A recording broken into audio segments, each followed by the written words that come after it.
Alright guys, Tactical here back again today. Hope you're all enjoying your Wednesday. Today I wanted to talk about Crimsix because he's just become the winningest player in console esports history, I believe, not just in terms of, well, in Call of Duty in terms of wins, championship wins, but now in terms of overall prize money won. The question today is he set himself this goal last year in the Black Ops 4 season of reaching 40 championships. He called it the Pursuit at the time. You guys may remember a few episodes of that came out, I think produced or at least managed and run by Taylor Keating at the time, and then all that kind of drama went down over, well, several months ago now, some of you guys may remember. But regardless, that was his goal, to hit 40, to break the record of Tom Ogre 2 Ryan, who currently holds the record for the most championships won in at least console esports. He holds the record. We'll go into that today. Crimsix's goal was to beat it. Of course, he's the closest in Call of Duty terms to be able to make that work. This kind of goes hand in hand with another story about karma, but I'll probably get into that in a few days' time if there's not too much else to discuss. Like if you guys enjoyed the video, subscribe if you're new as always, I would greatly appreciate it. Let's hop right into it here. So first of all, just talking yesterday, of course, about Sensor and Temp and this kind of situation, potentially getting a spot in the pro team in the starting lineup. Temp says that Sensor will be scrimming tomorrow. This clip has since been deleted, so I'm not exactly sure why, so I couldn't exactly get it up on screen for you guys, but that does seem to be the case. Doug is going to be in scrimming, and this would be tonight as you're watching this. So hopefully we get some spicy stuff to talk about tomorrow. Hopefully it goes well for them. But regardless, as accuracy says here, so are they benching accuracy? Lamar says no. Who's playing to who isn't playing tomorrow, or is it just like Doug playing for one scrim? Got to get our subs ripped with what's going on in the world right now. Never know who can or can't get sick. So that's definitely fair enough. But you know, it doesn't go into which details on who exactly is going to be playing instead of one of these players. You don't ideally want to switch your entire roles around just to get one of your subs in the team. You kind of want to make a one-for-one swap, so who knows who will step out, but we'll have to see in tonight's action. This was some of the comments on Reddit here, and I find this pretty interesting, saying like, Don said in stream he's going as hard as possible, but definitely some people thinking like, you know, maybe the teammates don't really want him to be on the team, so they're playing up against Atlanta FaZe. That's not going to be pretty in an online environment, right, in an ideal world. Like, I can't imagine that's going to be a great scrim matchup, so as B. Connor says here, feels like they're setting him up to fail so that we can say we tried and it didn't work out. So who knows how much truth there is to that. But let's go on to this here. So Crimsix says, technically now he's calling himself C6. His at is still Crimsix, and to be honest, with replays when he became Crowder, I got used to it. With Kenny becoming Quavo, I haven't got used to that yet, but maybe I will. Crimsix to C6 is just awful. Like, that's the worst of the lot, to be honest. Don't know why you would do that. Crimsix is actually a class name, in my opinion. But anyway, technically he wants to be called Crimsix. But here we go then. This is the total most earnings of any Call of Duty player ever, or any. I think this is just yeah, console esports more generally. You got Sonic Fox on here, Snakebite, Lethal, Royal 2. Some Halo guys, but Crimsix topping the lot now, $808,000 won overall, probably about half of that going away in taxes. But anyway, a lot of content here on the right-hand side. Octane almost getting into the top 20 as well, despite never having won at the World Championships. You'll see that kind of a lot. Frosty up here, Apathy, of course, and some interesting names on this list, right? I guess we can make it bigger and easier to see. But anyway, Crimsix topping the list now, and as he says in that tweet, most wins, most money, because Karma, of course, winning 3 World Championships is kind of the reason why he was above Crimsix, even though Crims won 2 World Championships, but he hasn't won, or he's won more tournaments than Karma has, right? So the question is, can he keep this up long term? So we look this up on COD Gamepedia, and we see right here 33 major tournament wins. I forget exactly whether it's between 32 or 33, because there was an online tournament back in the Black Ops 2 days, I believe, which pretty much all the pros considered like a major. All the best teams were playing. I think Complexity or whoever won that, but technically it was online, so some people count that as a major and call it 34, but when we talk LANs, I think the correct number is 33, but regardless, more than any other player ever. I think maybe Scump is second, or Aches is second, or I forget exactly who is second place, but a few behind Crimsix at the very least. So this is what it looks like when we look at Ogre 2. So this guy has been around an incredibly long time. If you guys don't know Ogre 2, he's now actually the general manager over at the Florida Mutineers, making a lot of the calls over there, and of course brought Frosty in, a long-time Halo pro. But this guy's been around ages, right? Born in 1986, so like you look right here, 2003, 2004, playing Halo. This is when he started winning his online, his first LAN tournaments, right? Which is just crazy to think about. But he's won over 40 major events. I think most people, I forget exactly whether the number's 42 or exactly what it is, but most people say, for Crimsix at least, 40 is the goal. If he can do that, he'll be considered like probably the greatest of all time in terms of, well, okay, Ogre 2 is probably right up there right now. If we're thinking console esports here, right? So if we look through that lens, I suppose, Crim has got to be right up there. Of course, most people consider him like one of the best ever in Call of Duty. Like Crim, Karma, Scump is probably most people's conversation. But then in terms of overall console esports, Ogre 2 is probably the guy to beat given the amount of tournaments he's won and the length of time he's done it over. I think most people think that if Crim gets to 40, that solidifies his status, especially with the competitiveness that we have nowadays in esports. So let's look at Crimsix's tournament victories here. So you guys may remember, of course, he's been on multiple Dynasty rosters.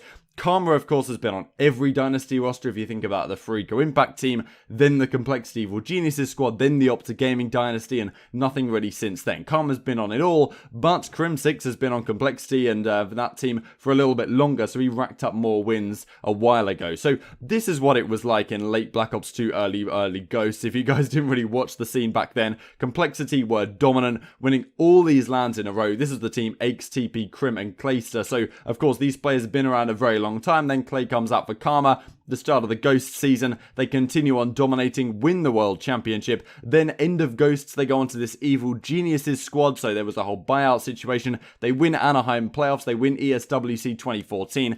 And after that, we go into Advanced Warfare. Crimsix, of course, goes on to the OpTic Gaming squad. Nadeshot's still there at the time. Win 3 events on the bounce, but fall short at the World Championships. They make the squad. Enable comes in. Karma comes in just after that. And this is the second Dynasty, the start of the Dynasty run, when they win a lot of tournaments, come second to FaZe in a couple, and then they run this all the way through Black Ops 3. So many number ones here. And these are only LAN tournaments, right? Like, I'm not considering all the online stuff he's won. The amount of ones here is pretty remarkable. And you could say this Dynasty really continued through this whole era. They won a lot of championships here, fell short at a few events, but bouncing back in Infinite Warfare and winning the World Championship kind of, capped it all off. So at this point, a lot of people are thinking Crimsix and Karma, they're 1 and 2 for best players in the world, best players of all time. Karma, having won 3 World Championships, was probably the guy most people were keeping an eye on then, but how things have gone over the last couple of seasons, I think most people are saying Crimsix or even Scump now are 1 and 2, right? And that's definitely how I would put it. So, of course, the last couple of seasons not been so pretty for Crimsix. Down here in the World War II season, obviously didn't go so well, didn't win anything, and then in Black Ops 4 won the event at the start of the season. So if things had continued how you would have expected them to, Crimsix would have been, he'd have already hit the 40, right, if they won maybe 3 championships in World War II, if that Dynasty run continued. But that doesn't happen, right? And of course, teams eventually do break up and things die out. And there was definitely some opportunities in Black Ops 4 to win some more. They were a very solid team, third at a lot of events here, but just weren't quite good enough to get over the line. So, and this is, of course, is Modern Warfare. So now going under Crimsix, or C6, sorry, they win this event in Los Angeles, and this is an interesting thing to talk about. Personally, we have discussed this a while ago.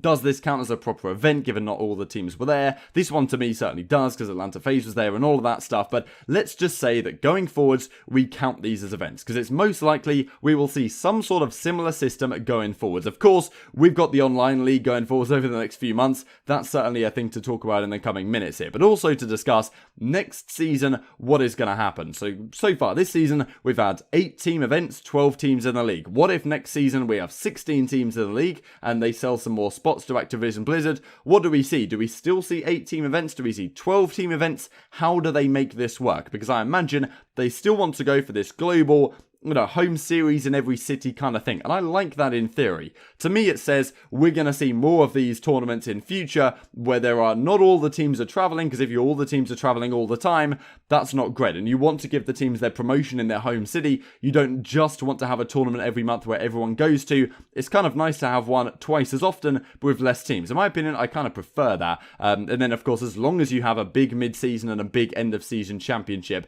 that would be my ideal system. But I don't make the calls.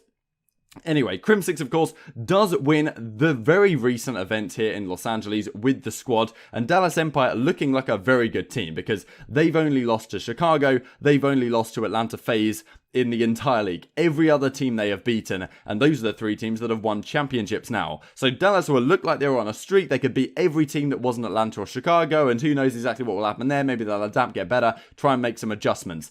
The unfortunate situation is for them, the rest of the season is played online. And I don't think online championships can ever count as major tournament victories, even if all 12 teams play and there's 200 grand on the line. To me, it doesn't matter. If it's online, it doesn't count as a major tournament victory. You need to be in the stadium in front of a crowd, not necessarily have to have a crowd, but you need to be in the stadium, lift the trophy, beat the other team who's on the other side of you in a LAN environment. That counts as a major tournament victory to me. So unfortunately, Crimsix is probably going to miss out on a couple of extra tournaments that they could well have won the rest of this season. So we have to consider, how long does he have left in his career? So Crimsix right now, he's 26 years of age, May 29th, 1993 he was born, and his teammate Clayster is the oldest guy still in the league at 27. I think Tommy's around there about this kind of age, but Clayster still putting up impressive performances, right? This guy is like the oldest guy in the league, and I mean 27 is not even that old, right? In comparison to sports stars or esports stars more generally. In some esports you see a much higher turnover than this. But Clayster is proving that guys into your late 20s, but possibly even early 30s, right? Who knows what happens with Clayster going forwards. This is uncharted territories for these guys. But clearly, they can still put up the numbers and still be great players and still win championships as Clay and Crim just did. The question is, how long have these guys got left in their career? Because let's consider the future season. So this season, we were meant to have about 10 tournaments, plus a couple of other ones, mid-season, end of season. Say that's 12 tournaments in a season. Say Crimsix remains to be on one of the best teams in the game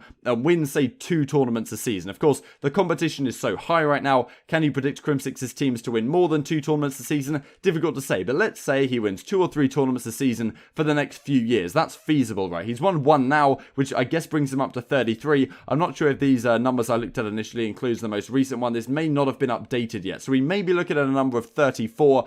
Let's say we have 34, which means he's got 6 tournaments left to win to hit the number, which in my opinion would solidify himself as you know, the greatest of all time console esports player. In terms of championship victories, who knows what Scump will do over the next couple of years as well. That's half a contention, right? But 40 would be like, that's real good stuff. So, okay, if he can make it there, what are the chances, right? Because he's got, let's say he wins 2 events for the next 3 seasons, that would get him over the line. Is that feasible? At which point he'd be 29, almost 30. Can his career continue on this long? It feels like, of course, he's not as good a player now as he was back in the day, like Black Ops 2, Ghosts. He was one of the best players in the game. There's no doubt about that. In terms of raw skill, he doesn't quite have it, and it depends on the meta as to how useful he is as a player. If you've got a couple of ARs in the meta, Crimsix is going to be great, but whenever he's forced to kind of play a faster paced SMG, never really works out too well. We saw that in Black Ops 2, Black Ops 2, World War 2 for sure, to some degree. So if Clayster's going to be 30, Crim's going to be 29, it may well take 3 more seasons for him to get over that 40 mark. Is that feasible? Ogre 2 was still doing it at a relatively old age, I guess. Mature age is probably the better way to say it. But what are your thoughts down in the comment section below? Will Crim eclipse the 40? Do you already think he's surpassed Ogre 2 in the fact that he's done it in a more competitive era already? But of course, he's going for the 40. That's his goal. That's what he set out to do in the pursuit. Didn't happen throughout Black Ops 4. They only won 1 championship. This season, they're only going to win 1 championship if the rest of the season is all canned off due to the whole global pandemic situation we're in right now. Which means, next season, what happens? Can they win 2 championships? Will they even be 12 championships? Because in Black Ops 4, there was only like 6 or 7. If there's only 6, if he only wins 1 a season, can he get to the line? It's not as easy as back in Advanced Warfare when you were an OpTic Gaming Dynasty. You went along to any event, you were pretty much going to crush it. Same with Complexity Evil Geniuses back in the day. Much more competitive nowadays, be incredibly hard to get over the line, but I think it's possible. It's just, it remains to be seen how much age has a detrimental effect on Call of Duty players. I think most of it is probably a mental thing, like, you know, I can't keep up with this level of practice and playing anymore like I used to when I was like 19, 20, right? However, if you can keep up and you can do it, I think they can make it work. Like if you guys enjoy, subscribe if you're new as always. Thanks for watching. I'll see you next time.